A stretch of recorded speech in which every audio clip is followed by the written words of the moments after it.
Hi, I'm Sam from RIBstore, and this video is going to show you how to test your valve for leaks. To test your valves for leaks, you will need liquid soap, water, a mug, jug or similar sized pot, a 1 to 2 inch brush and your normal pump that you'd use to inflate your boat. You may also need the correct valve tool.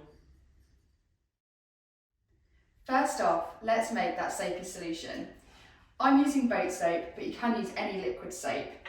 And if I was to be using washing up liquid, I'd put about twice as much washing up liquid into my mug or jug is what I'd use in a bowl of washing up water. Add some water, and then give it a good mix. If you end up with a really bubbly solution on the top, those bubbles do get in the way of the tests. So it is just worth scooping them out or letting them settle.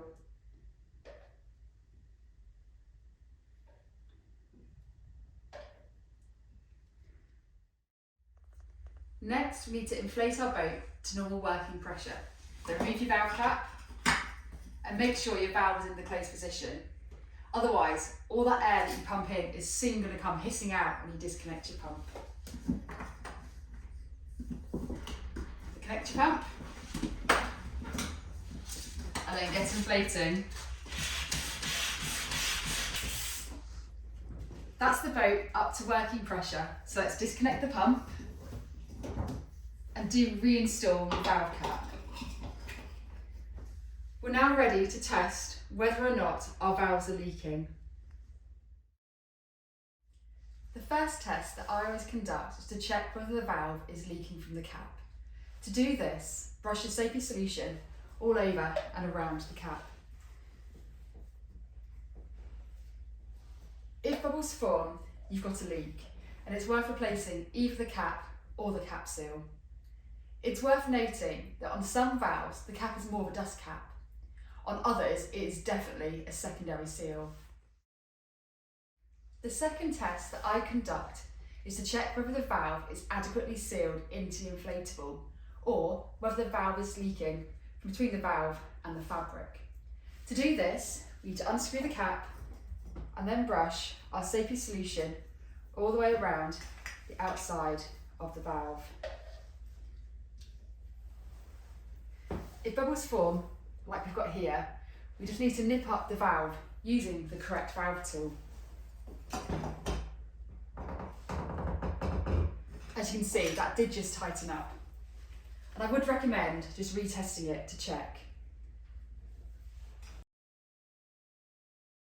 This valve looks now like it is seated correctly into the inflatable, but if your valve still leaks after you've tightened it up once, it can be worth just tightening it again.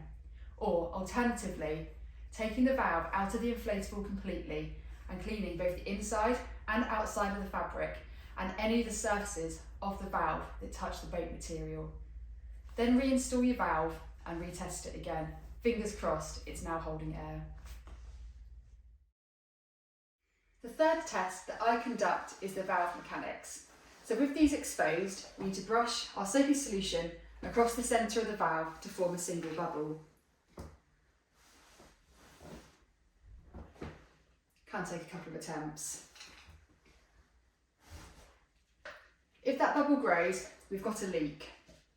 Sometimes you need to watch it for about 10 to 15 seconds or so. That bubble is definitely growing. And in that case, we need to fit either a new valve or at least a service kit. Hopefully, these 3 tests, which need minimal equipment, will help you decide whether or not your valve is leaking. Do keep an eye out for our other how-to videos, which will include how to service various valves and how to do a complete valve replacement. And until next time, happy boating!